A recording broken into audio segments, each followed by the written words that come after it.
It is currently the 24th of February, and here we go with the news for the day.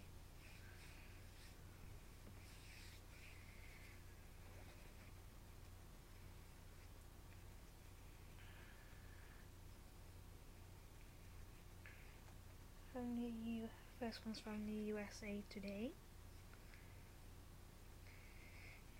2018 Winter Olympics, Esther Ledecka adds a gold to snowboard, to gold on skis.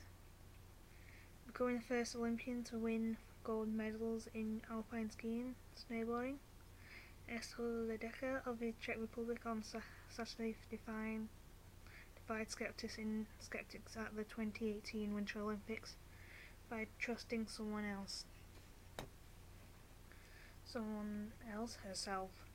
I was dreaming about this moment since I was a little child, and really since I was about 5 years old, I was thinking of to get an Olympic and win gold. Ledecka 22 said after winning the women's parallel giant slalom and snowboarding a week after her stunning victory in the women's alpine skiing Super G. There are so many who told me this is not possible, she added. In defence of those who doubted Ledecka, no one had ever attempted to compete in both sports at the Olympics, much less set out to win gold medals. Unlike a Super G, when Ledecka shocked everyone, including herself, she won comfortably in the parallel giant slalom at Phoenix Snowpark, outracing Germany's Selina Janov in what put an exclamation mark on her story of self-trust. After Ledecka won the big final, her snowboard coach, Justin Riedher, made a confession about her dream of competing in both sports. I always doubted the ability to do both, he said. I always didn't know if it was possible until this October. And had a very candid conversation in which the snowboard coach, I was thinking, hey, maybe we have to have a real shot at snowboard medal here. We should probably focus a little bit on snowboarding. A discussion ensued. We had a good conversation about it, and at the end of the conversation I went home feeling a little bit like I had thrown some water on a fire, Rita said. And I came to training the next day and said, hey Esther, forget everything I said. If you want to ski and snowboard, I don't give expletive, let's go for it. And from that moment forward, I think once she felt support from both sides, it lifted her up and gave her the ability to do more. Because a lot of coaches in the past have always been like, nah. You've got to pick one. Spectators following Ledecka at the Olympics have learned that those pick one coaches learned. She is distinctly her own person, surely the only Super G gold medalist. He celebrated with dinner at Kentucky Fried Chicken, and probably the only gold medalist who once again wore her racing goggles during post-victory interview, because Ledecka explained she hadn't put on makeup. At the Super G, a medal seemed too unlikely to worry about makeup, but before the parallel giant slalom, she was favoured to win. I woke up very early, and to wake up even earlier just because of makeup, she said with a grin, no. Her coach cites Ledecka's internal makeup, not the missing eyeshadow, rouge and lipstick, as the reasons she had proved so many people wrong. She showed what's possible for a dual winter sports star. I think it should redefine how people look at athletes currently in the state of sports. Rita said, currently I think people who look at them as investments and opportunities to capitalise on just becoming famous or whatever it is. I think if you know Esther, the joy that she has for riding, the joy she has for skiing, the joy she has for training and working hard, and is unmatched, and that's something I think more coaches need to look at, more parents need to look at. Multisports and just participating in other things can actually enrich your ability overall, to actually enrich your life. So rather than raise prima donnas, that 9 years that's all 9 years old and destined to be the next LeBron James. Let's get them out and trying to be LeBron James and David Beckham. Let's get them out there and just have fun and enjoying the hard work. Yes, it sounds like Ledecker has more to teach. When asked if she has opened the door for many kids to play multiple sports, she offered some advice. The only thing I think they should do is to follow their hearts. End of article. Moving on to the second article.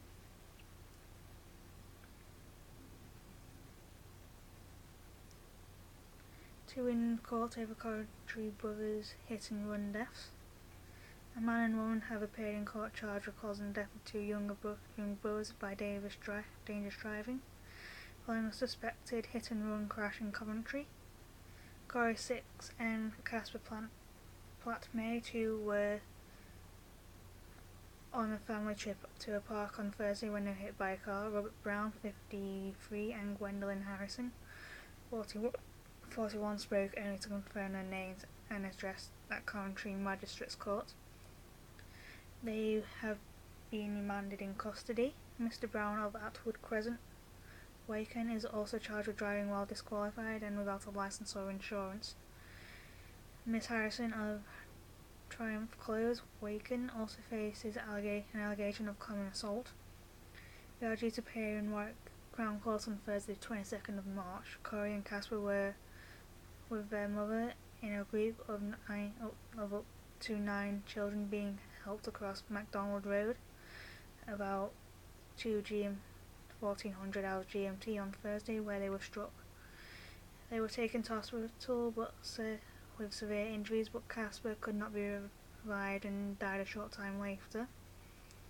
Corey was rushed into surgery but later died. Family and friends have set up a number of fundraising pages to help grieve the parents cover the funeral costs. Coventry City Football Club said their players would wear black armbands during Saturday's match against Mansfield, down in memory of the boys.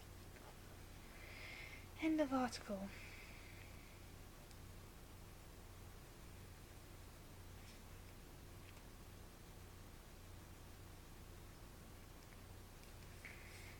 Fear of meat scandals. Data shows hygiene breaches at over half UK plants, by The Guardian. The scale of food safety and hygiene problems in meat plants around much of the UK is revealed by new analysis, showing more than half of all audited plants have at least one major breach in the last 3 years. Inspection figures from the Food Standard Agency (FSA) reveal there were an average 16 major plant safety infractions every week between 2014 and 2017, according to data analysis conducted by The Guardian and Bureau of Investigative Journalism. Almost 2/3 of audited meat cutting factories, 540 out of 890 in England, Wales and Northern Ireland, had at least one instance of major non-compliance with hygiene or food safety regulations. Several plants had multiple failures with 25 breaches occurring at plants belonging to Russell Hume, the meat supplier at the centre of recent concerns about UK food hygiene. Scotland has a separate regulator. A major non-compliance is by the FSA's definition likely to compromise public health, including food safety, or may lead to the production and handling of unsafe or unsuitable food if no remedial action is taken. Among the overall number of failings identified by the FSA, auditors have in the period analysed, there were 221 major non-compliance relating to maintaining legal temperature controls, and in excess of 300 relating to minimising the risk of cross-contamination. In addition, more than 50 major breaches were discovered relating to ensuring that animal byproducts are correctly identified, and 26 connecting to traceability. Cross-contamination occurs when bacteria or other contaminants are spread between food, services and equipment, and is one of the most common causes of food poisoning. According to the FSA, traceability is a legal requirement for food business operators to keep records of food and food-producing animals supplied to their business and the businesses that they have in turn supplied. Breaches found at the Russell Hume meat plants related to multiple aspects of production, including maintaining legal temperature controls, preventing cross-contamination, ensuring environmental hygiene, and maintaining of management of food safety systems. The findings raise serious questions as how robust the FSA system for monitoring food hygiene really is, said Kerry McCarthy MP, served as Shadow Secretary of State for Environment, Food and Rural Affairs until 2016. These figures are truly shocking. Kath Dalmeny, CEO of Campaign Group Sustain, told The Guardian, "That is why I find it so dismaying that over the last decade our government has slashed our budgets for the bodies who police our food system, our local authority meat hygiene services, independent public analyst laboratories and trading standards inspectors that they doggedly insist on pursuing the flawed notion that light touch regulation is good enough for the meat industry." Ron Spellman, a meat inspector with 30 years experience and Deputy Secretary for the European Association of Food and Meat Inspectors, EWFC, said, "What I also find worrying is the attitude of the company I've read today, in which they blame FSA's handling of issues for the collapse of the company. There seems to be no willingness to accept responsibly, but Professor Hugh Pennington, a renowned expert in bacteriology, pointed out the widespread breaches are obviously a bad thing, but their detection shows that the regulatory system seems to be working. In the past, outbreaks occurred because the regulators were missing the breaches." And then FSA spokesperson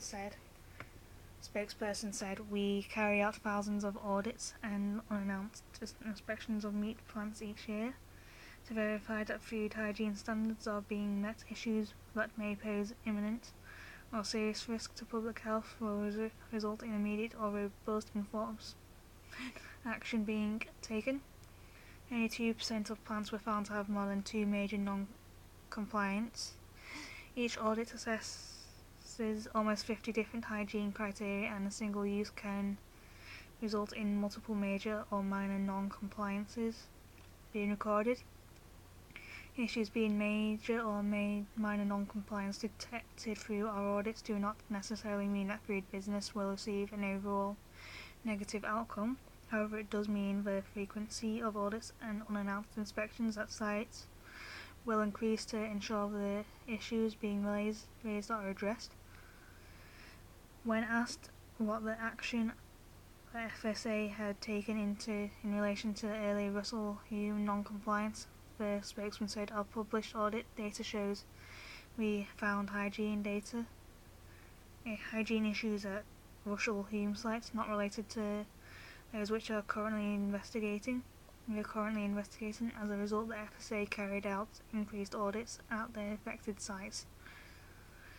In a statement, the former directors of Russell Hume Limited said, "Between 2014 and 2017, the FSA carried out a number of routine inspections and audits of Russell Hume's 6 branches. The audit system is specifically designed to highlight areas for improvement, and inevitably there were a small number of recommendations over the period that required action, but these averaged around 1 a year per branch, and taken together and the whole context of industry practice as a whole, the audit results were positive for Russell Hume. The company has never been prosecuted for food safety or hygiene offences and saw no FSA enforcement action taken against it over this period. This has grown anxiety that the problem in the industry may be wider than initially thought. 4 different companies have now withdrawn meat, and the FSA has also set up national review of meat processing plants. This week, the agency met with meat industry heads to discuss the situation for a discussion that was apparently constructive and engaging. In the House of Commons yesterday, Shadow Secretary of State Barry Gardiner asked Liam Fox, Secretary of State for International Trade, whether he was aware that the FSA has recently detained large quantities of out-of-date meat and cold store company. Gardiner said the meat was believed to come from Ireland and South America, and that one of the companies he named had been implicated in the Irish horse meat scandal of 2013 and had previously been found guilty of meat labelling fraud. He asked that the Secretary of State urgently liaise with Ministers of the Republic, with the FSA here and with the Irish Food Safety Authority to look at the supply chain. Failure on this scale can't be attributed just to a few rogue businesses falling through the cracks, said McCarthy. Consumers need to have confidence in the system and need to know that action is being taken against companies where incidents of major non-compliance. End of article. I'm going to say part 2. It's called part 2 for the final 2 bits. So end of part 1.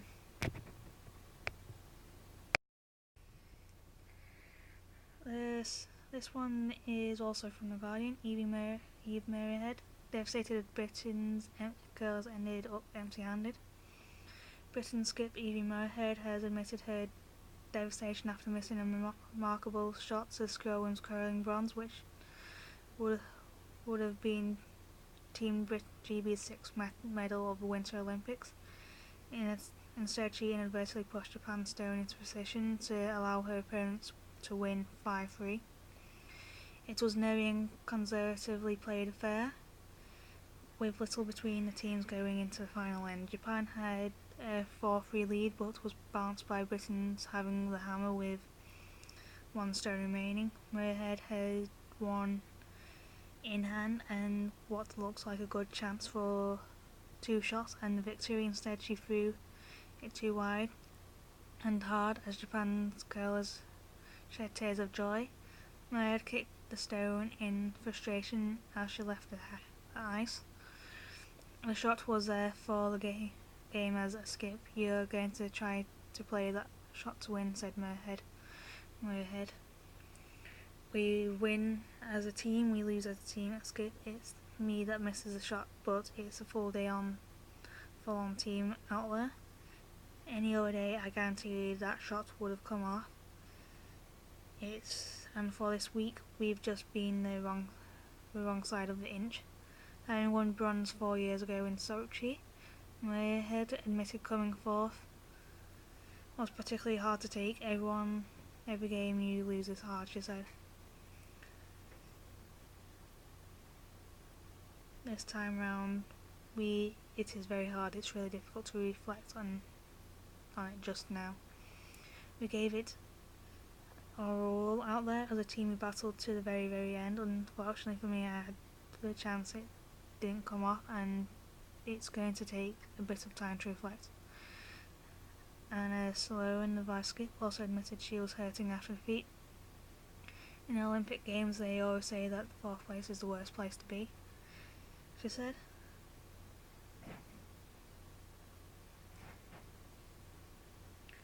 It's raw and hurting right now. It's raw and it's hurting right now. We all gave it our all out there. We couldn't have done any more, much as the results didn't go our way. That's sport. Meanwhile, the Team GB coach Glenn Howard also gave his backing to Merryhead's decision to go for a broke at the death. What I love is the fact we had a shot to win the game, he said. I said all along it would come down to the last shot. Hopefully we had it in hand. Unfortunately, Eve missed. It wasn't an easy shot, but it was a remarkable shot. We're disappointed, but they gave it their all. Eve definitely made the right call to think that shot. Unfortunately, it didn't curl and work out for us. End of article.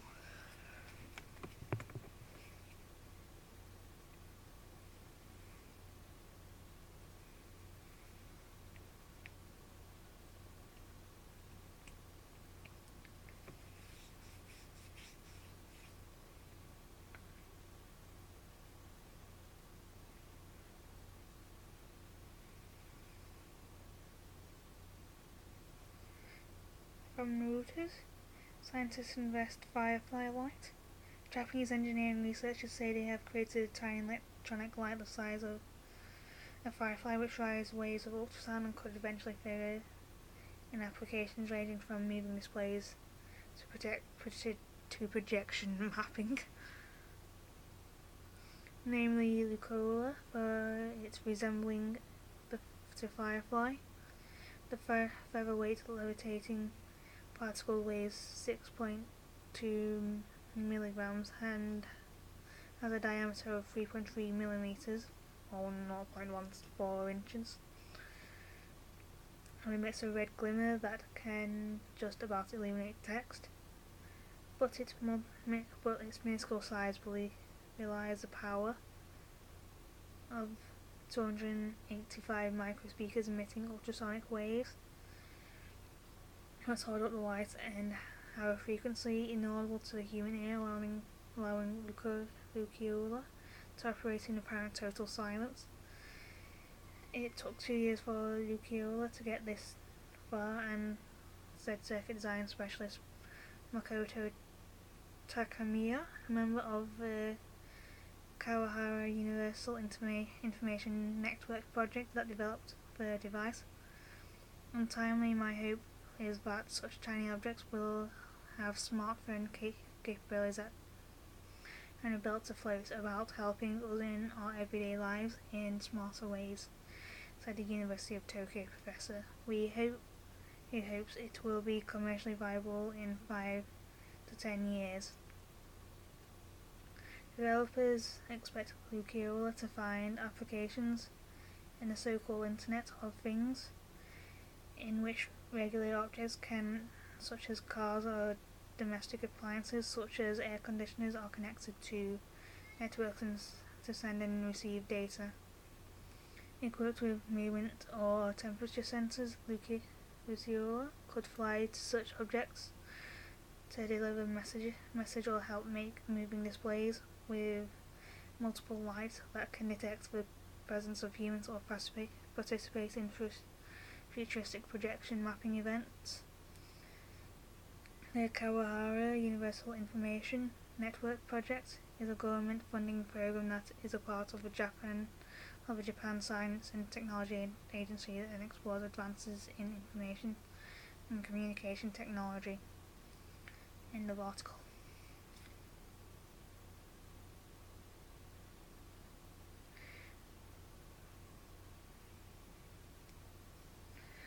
I just kind of found this one accidentally about non-alcoholic drinks from NRP. Olympians are using non-alcoholic beer as recovery drinks. Here's the science. In Greek mythology, the Olympians were said to drink ambrosia, which bestowed upon them immortality. Occasionally, athletic heroes like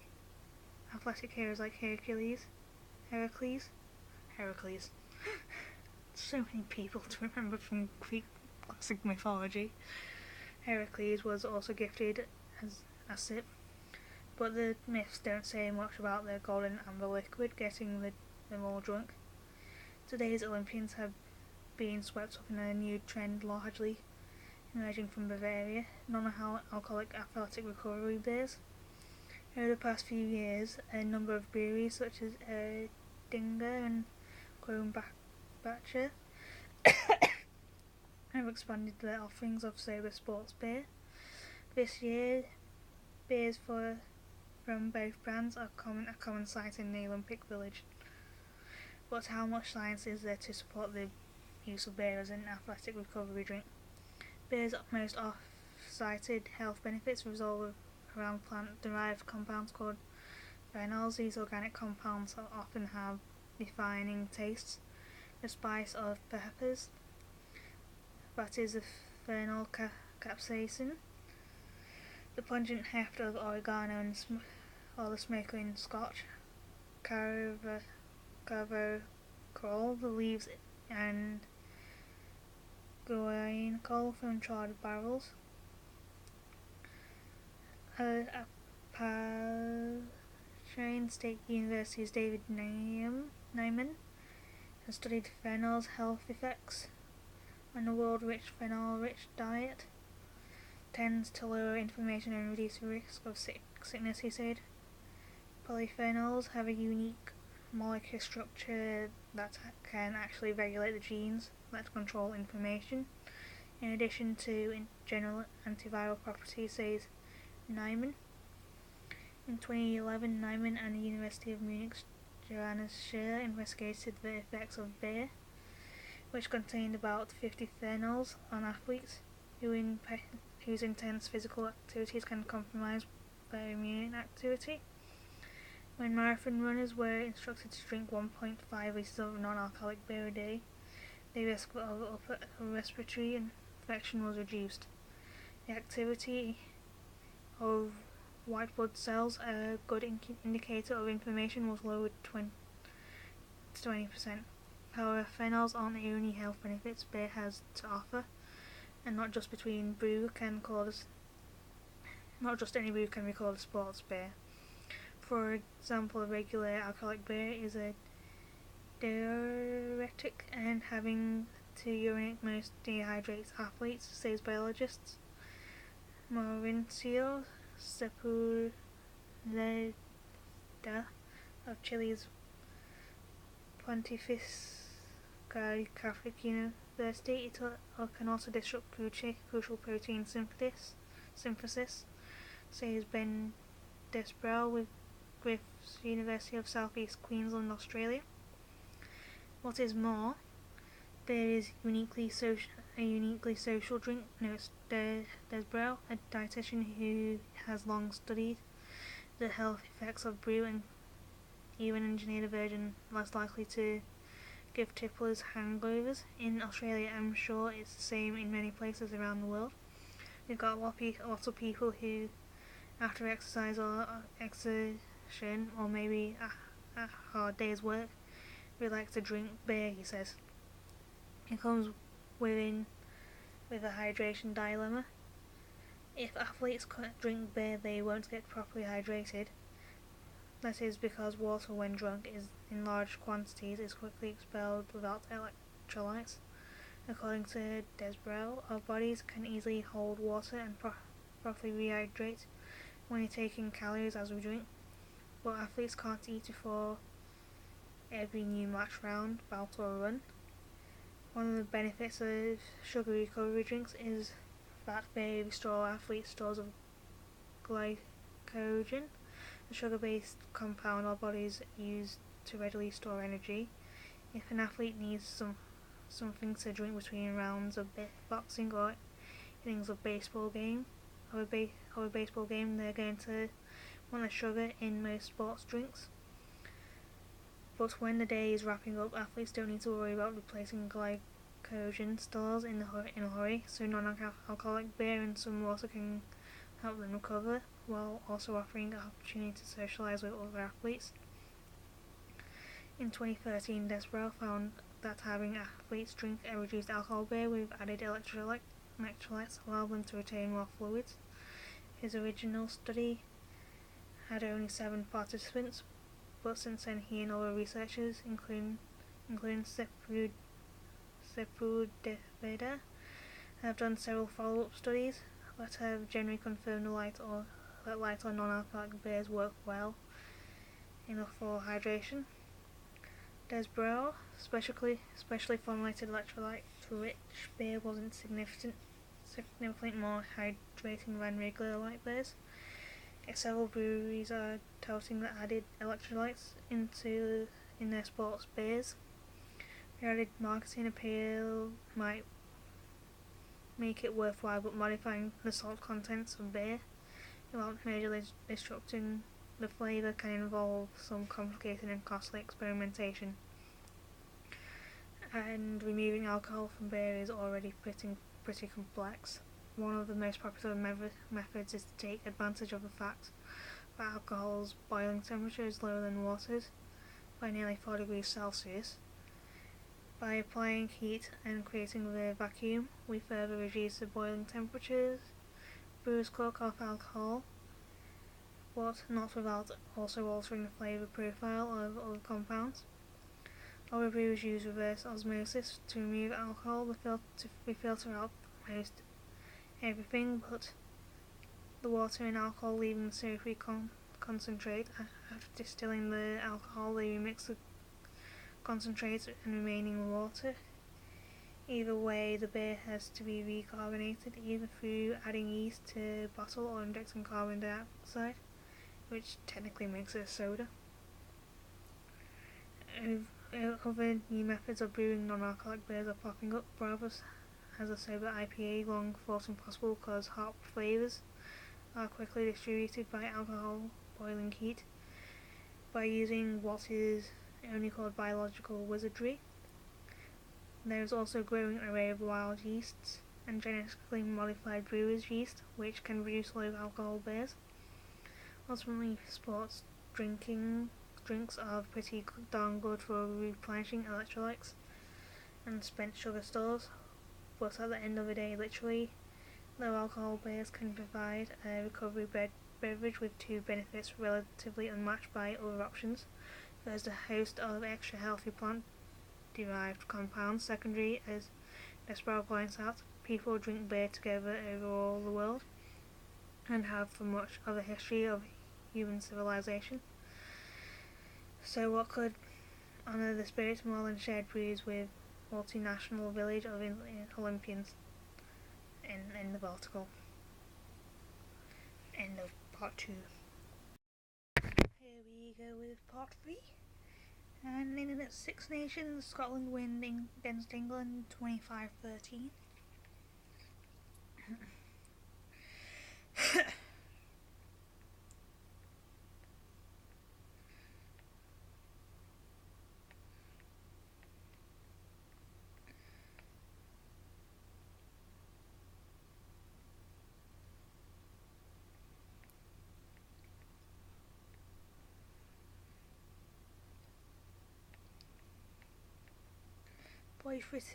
By 3-year-old boy disappears near Wembley Stadium. Actress Emma Chambers dies aged 53, agency confirms. MP sorry for tweet alleging Corbyn works for Czech spy. Chelmsford homeless community voices shock at man's doorway death. Wednesday set to return to UK England team. First Sunday's one-day international against New Zealand. Heating temperatures brought up wholesale gas prices. James Brokenshire calls for greater awareness of lung cancer. Ex-rugby star Shane Williams charged with Cardiff with affray. US considering names for Northern Ireland special envoy role.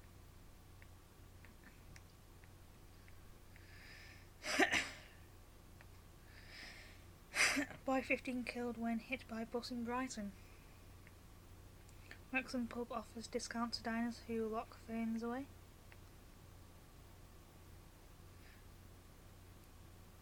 Billy Morgan made Winter Olympics history. Today, 2 charged over Coventry Borough's crash death. Euro Millions results. UK ticket holder wins £17 million. Daisy Day dead death fundraising fake police won.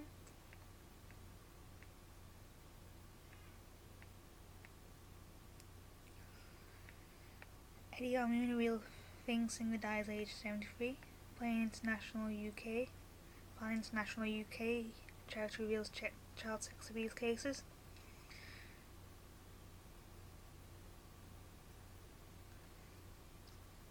Julian Assange, Ecuador says the latest talks on release failed. There's a big bronze for Billy Morgan, the GB's 5th medal as Pyeongchang 2018, making their most successful Winter Olympics in history. Catherine Wells Burrs killed in Poland deportation appeal. Coroner criticises hospital over Leicester boy's death. Labour's General Secretary Ian McNeill resigns. See Sean Rick, custody death, watchdog requests new hearing. We're going to go on to BBC News World. As of last week, I think I've already read down. Shells from bombs in eastern Ghouta, hiding in basements. Here to stay, Australians celebrate the mullet.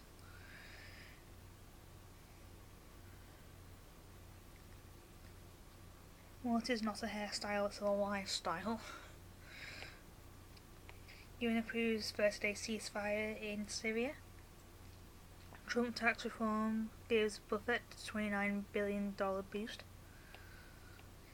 The Florida shooting, US airlines join after firms in dropping NRA.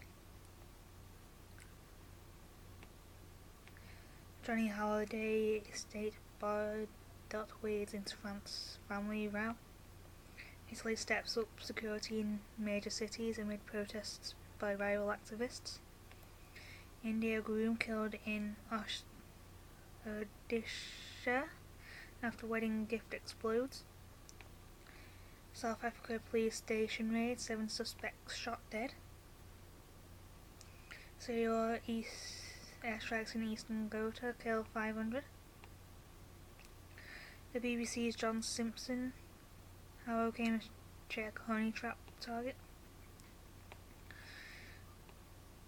Afghanistan soldiers killed in wave of attacks.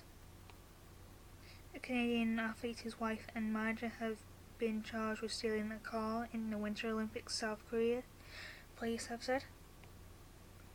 You steal a car in the middle of the Olympics, especially if you're Olympian. Oversalt. IRCR reveals 21 staff paid for sexual services.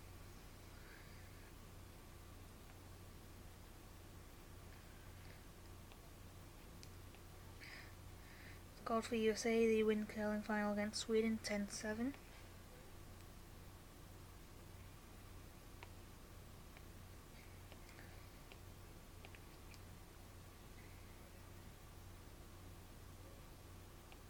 Florida shooting, NRA linked firms hit by consumer boycotts. Myanmar bombs explode in capital to restive Rakhine state. Redrawing the real-life Black Panthers. Africans at the Winter Olympics inspirational or glory hunters.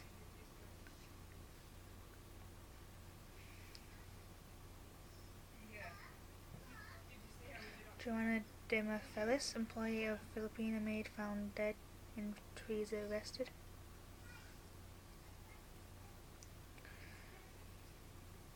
Why do some Chinese funerals involve strippers? Why do they involve strippers?